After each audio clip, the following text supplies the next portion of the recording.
Hello everyone. So let's get this guy attacking our player. Oh, let me get rid of her.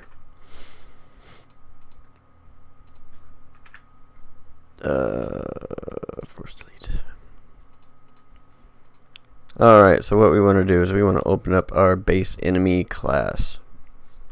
So on our chase player function, way down here, instead of just immediately calling that behavior unit again, we want to, I'm just going to delete that for now. On success, our enemy has reached our player character, then we want to play montage. Oh wait, is it just montage? Maybe it's play montage? Yeah, play montage. So you want to make sure that the one you get, it has all this stuff on this side, because there's another one.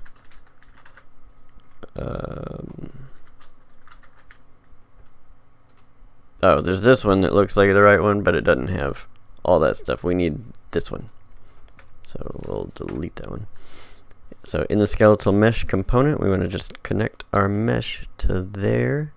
Now for the montage to play, we're going to promote that to a variable called attack montage, and that will be customizable between enemy types. So now what this arrow does is this what fires off while this plays, and then we can do different things based on when it's completed, if it's interrupted, etc. So what I want to do is right here I want to stop its movement. So I'm going to grab my character movement component and stop movement immediately. Do not pass go. Do not collect $200.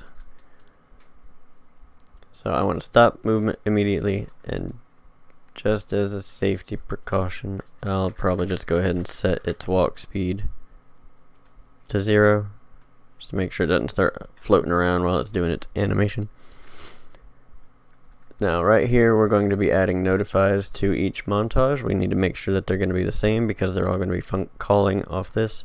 This is a name type, so we're going to do a switch on name.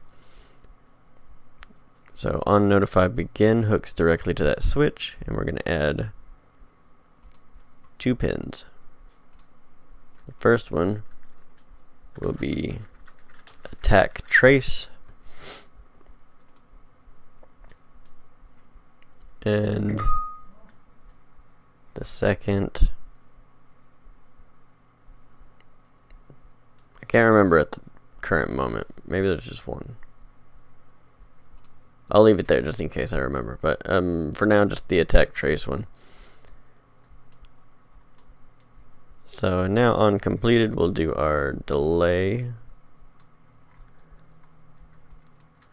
random float in range. This will be a very small float, so I'm going to set this to like 0.1 to 0.3 just to add a very small amount of variation between enemies. That way they don't immediately start running and trying to attack at the exact same time. And then we will do our branch to see if the enemy is dead. And if not, then we want to call our behavior unit again. Alright, so now we need an animation montage. So let's go find the animation that we want to use. I'm going to be using this sword and shield slash. This will be a good one. And these are all available on the Game Jolt, or you can get whatever character from Mixamo, or if you have characters, this will work. So I'm going to find that sword and shield slash, right click, create, and a montage. And this will be my knight attack montage. And I'm going to create my first child blueprint class, knight enemy underscore BP. And I'll move him right into that folder. Now I'm going to double click and open him up. He doesn't have an animation blueprint just yet, but we can go ahead and, so let's say his health is going to be, I don't remember what, I'm just going to default it to 50 for now. Mana 50. XP value, you're going to give me 7 experience points. Your attacks will do a baseline of 10 damage. And your attack montage is the night attack montage. So this should play even... Oh, wait, no, it won't play at all. Let's go ahead and set up his animation blueprint. So animation, we need an animation blueprint for the night. So we're going to go Paladin, Night, Anim BP. One more time, animation, this one's the blend space 1D, Paladin, base, loc underscore blend space. I'm going to set up this one first, so we need his sword and shield idle all the way to the left. Then he needs his walk. Then he needs his run. Alright, so the name for the horizontal axis is speed, and probably 450 also for him. Now back out here, let's open up his Anim blueprint. Now we want to right click and we want to add a state machine, but this time this isn't going to plug directly in, so we're going to drag off this little dude right here and type in default. You'll look for this montage slot, default slot, and then plug that in. Now we can open up the state machine, add state, and this will be his base state. Double click and open that up, and we can add our base locomotion blueprint right here. Now for the event graph, we are going to add a sequence, just like that, just because I always like to add the sequence, even though I might not use it that much anymore. We're going to, it's probably still going to be a good practice. So then we're going to cast to our base enemy type. We don't want to cast to the night enemy type, we want to cast to the base enemy type.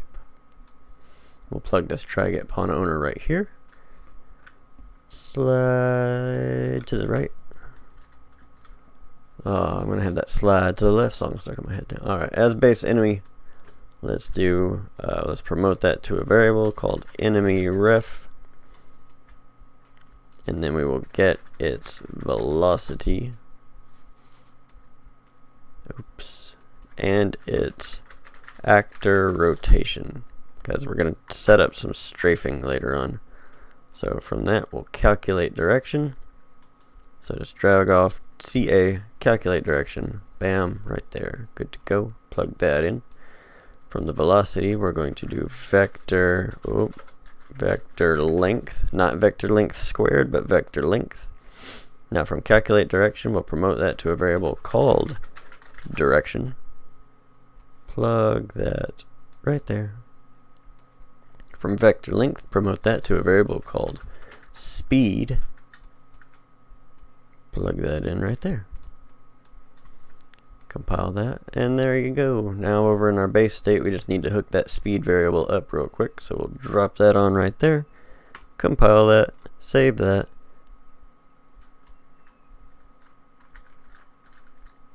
Oh, okay. So some of his armor is see-through from one side. Let's fix that real quick. So in the components for our night enemy or whatever enemy you're using, if they have stuff like that, let's take a look.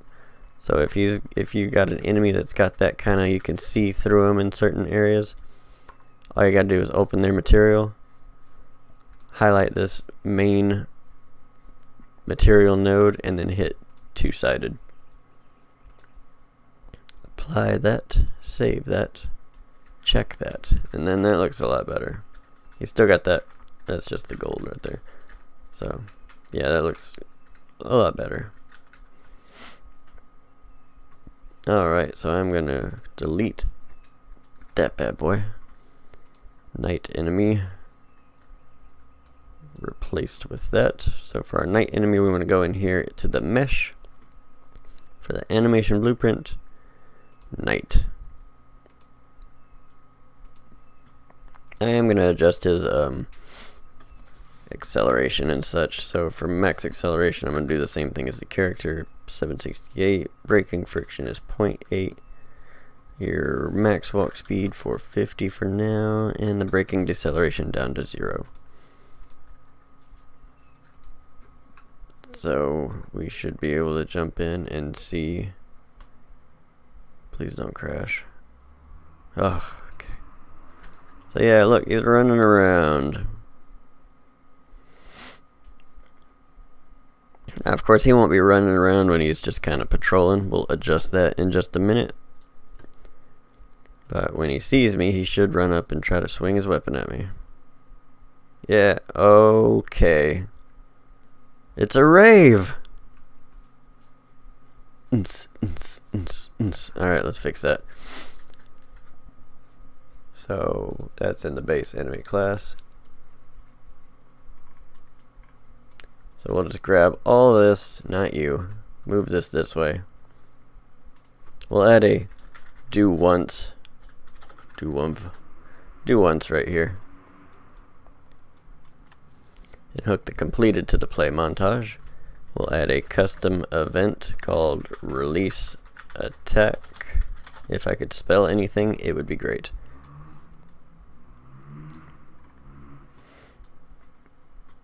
So now the montage will play. We'll call our delay. Behavior unit, when we call that, we will also, well, we better do it before. So right here on the false, I'm going to call my reset. What did I call it? Release. Release attack. So I'm going to move you a lot closer.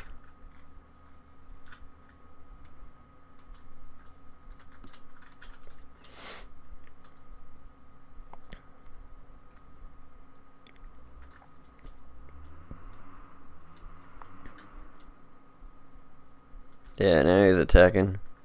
He can't run anyway, but he can attack. So here at the end, when we release the attack, we also want to release the hold on him. I'm just gonna disconnect that and check something real quick.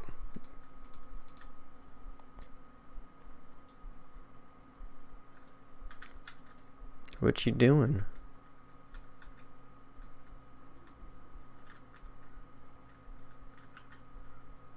Yeah, you float if I don't. Alright, yeah, reconnect that. Let's leave that there. So before we call the behavior unit, let's move this one more time. And grab out the character movement, and then we'll set his walk speed back to whatever your character's walk speed is. Mine is going to be 450 when he's in mid-attack on the player. Probably change his default walk speed and then change it when he does see the enemy.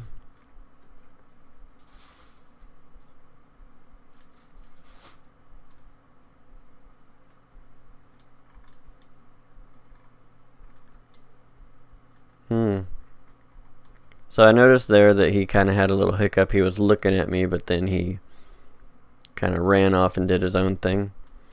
So I'm just going to rearrange some of this. So I'm going to put this delay before our check to see if we're attacking the player.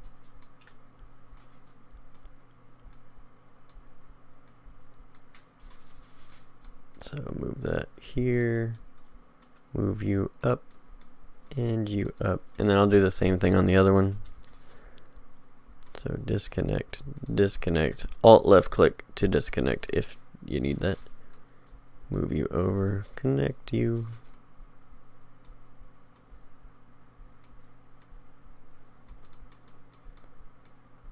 Because we did our check and then it waited this time and then it tried to do something else. So that should fix that up.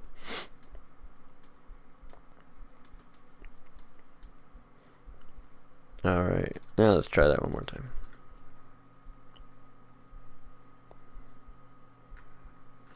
He sees me. Don't run off nowhere else. Yep, he's still following me.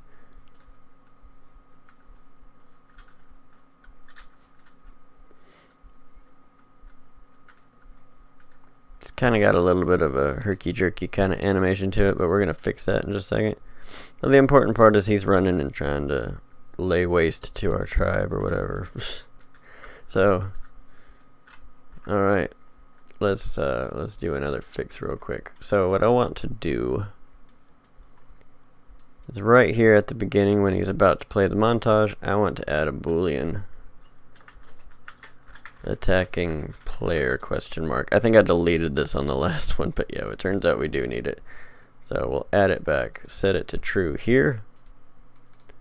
and then on completed, if not dead. Actually, either way, we want it to be set to false. So let's move all this way, and we will set attacking player back to false.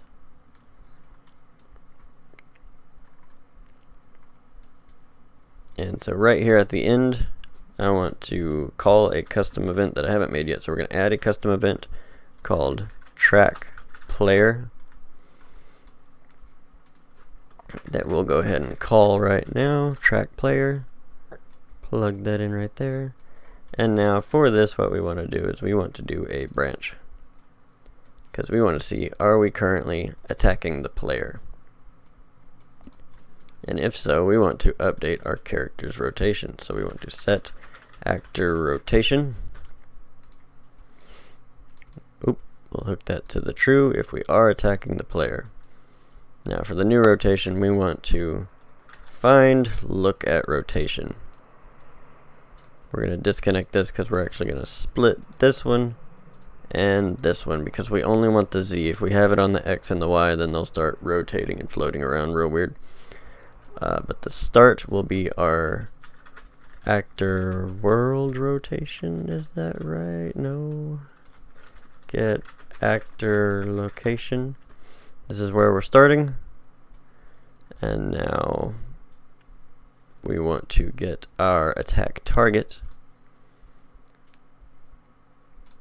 And we want to get its location. And that will be our finish. Now, just as a safety precaution, I am going to grab out our attack target right here, get it, right click, convert it to a validated get. And if it is valid, then we'll do this. Then we want to just hook that right there.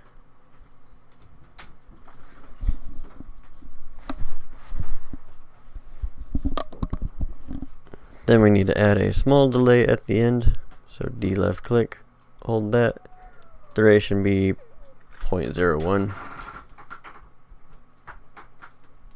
And then we will call our track player one more time. So this will have its automatic shut off. When we're no longer attacking the player, it'll stop.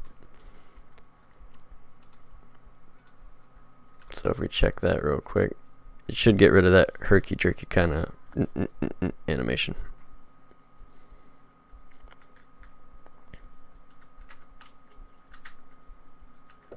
Yeah, it's a lot smoother. Now one thing we need to do is we need to set up his trace ability. So in the base enemy, we're going to add a function. This will be the attack trace. And this is what we'll call when that montage thing is called. So attack trace, we want to do a sphere trace by channel. And we want to get the actor location and his forward vector. Not that forward vector. We want to get actor forward vector. Forward vector. So the actor location will be our start. The actor location plus the forward vector times, right click and you convert this pin to a float. We'll say 200 units. So we're multiplying this by a float and adding that to the character's location so we can get 200 units in front of him. Now for the radius, you can promote this to a variable. You can promote both of these to a variable. You know what, let's do it. Promote to variable, attack range, click the I, promote to variable, attack radius, click the I. Now we'll go ahead and just give these a baseline. Attack range 200, attack radius 35. I'm going to set this on the trace channel visibility, and for the draw debug, for duration. Now we're going to break this hit result, going to add a branch and plug this right here. This returns whether it hits something or not, so we can just do that right there. Now we want to, if it does hit something, we'll just go ahead and apply damage.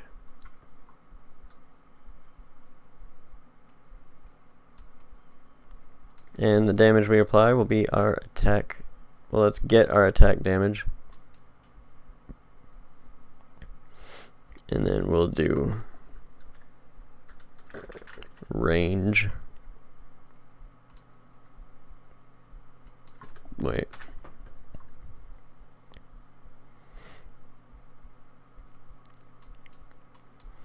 We will do base damage. Random float in range. And just to give it kind of a randomization,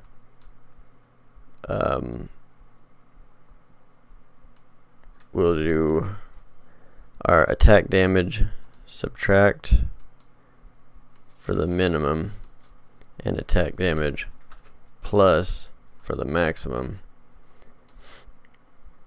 And we can, if you wanted to, promote these to a variable also, so each one has its own individual range. I'm just going to set it to -2 or +2.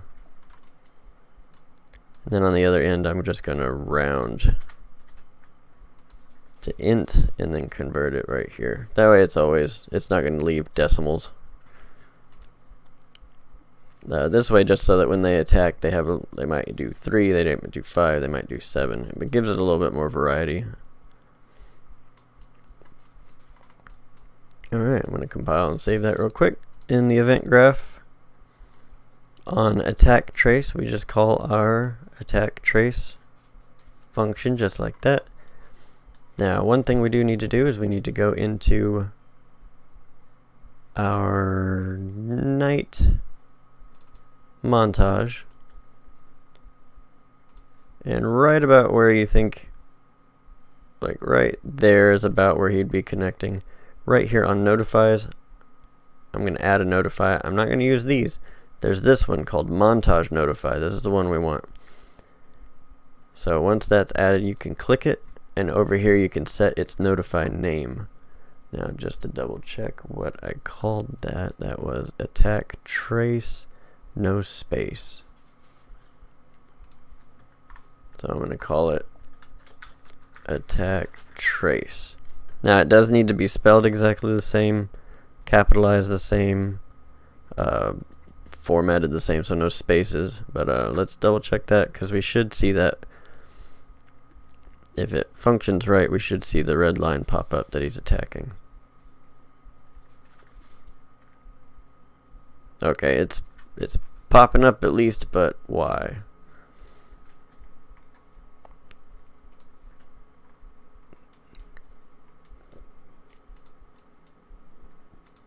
So it's doing that.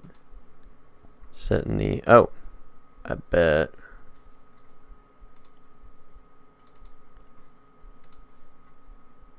Attack range, okay. So we'll set, that's probably too far. If things don't function correctly on the first time, you might need to just check your enemy blueprint.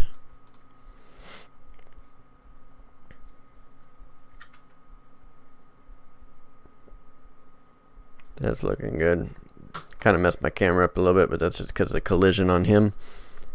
So we will fix that real quick. So the mesh, this is our base enemy. So in the mesh, we want to go down to collision, set it to custom, block visibility, ignore camera. Compile that.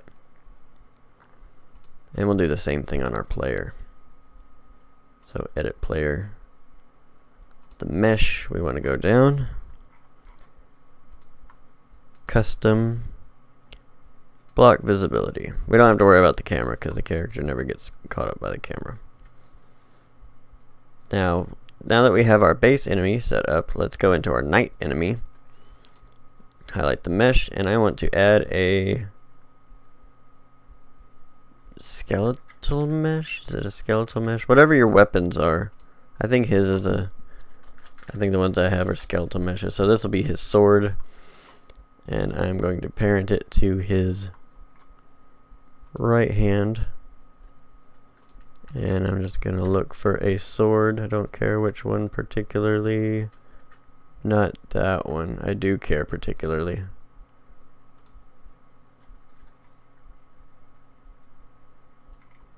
Let's just see what I got for swords. Doesn't work. Look at you. That's a good sword. Alright, and if you have trouble lining it up, just highlight the mesh under animation, click this little drop down arrow, and you can pause the animations. Makes it a lot easier trying to line everything up.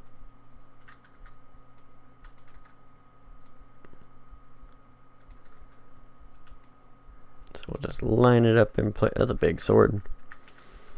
Maybe you don't need that big of a sword. Scale it down a little bit. That's looking good. Zoom in on your hands.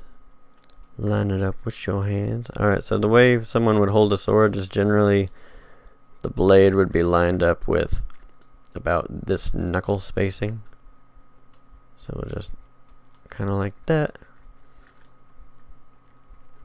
But if you need to, you can use animation asset and actually play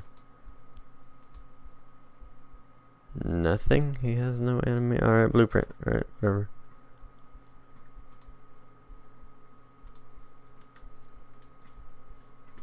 Oh, it's because I had the sword. Oh, no, I don't want you using that. Alright, I want the knight to use the animation asset. And it being my attack montage. In this initial position, we can kind of take a look at how it'll look mid-swing. Yeah, that's got the business end going the right direction. Alright. So, back to blueprint. One thing we do also need to do to this sword is we need to adjust its collision because, well, if you have any collision issues, then just set this to no collision. So now let's take a little look-see. Oh, I didn't unpause his animations. So highlight the mesh, scroll back up, unpause your anims.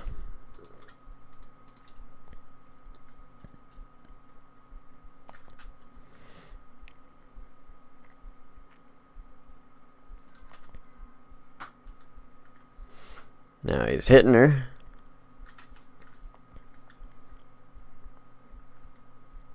He'll continue chasing. He stops to swing at her.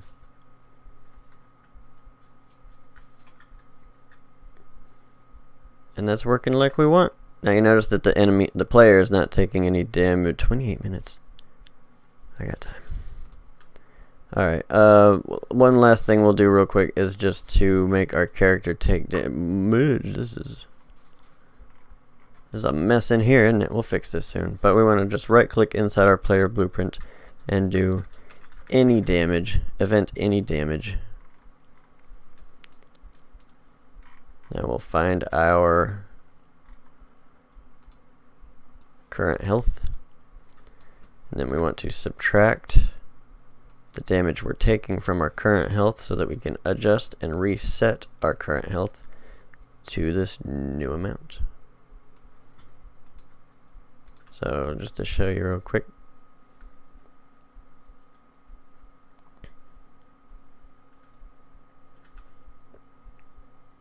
Yeah, see, now she's taking damage. Okay. Alright. So we're going to save everything real quick. And then in the next one, we'll start setting up a little bit more functionality, tweaking him a little bit so that he's walking between checkpoints before he sees you. We'll set it up to where if he loses track of you, he doesn't, like, he'll have to search for you. And if he has allies, we'll have him check their health to see if he needs to cast a heal on them or himself, so that makes it a little bit more interesting to fight. But that is it for this one, my friends. I will see y'all in the next one. Bye bye.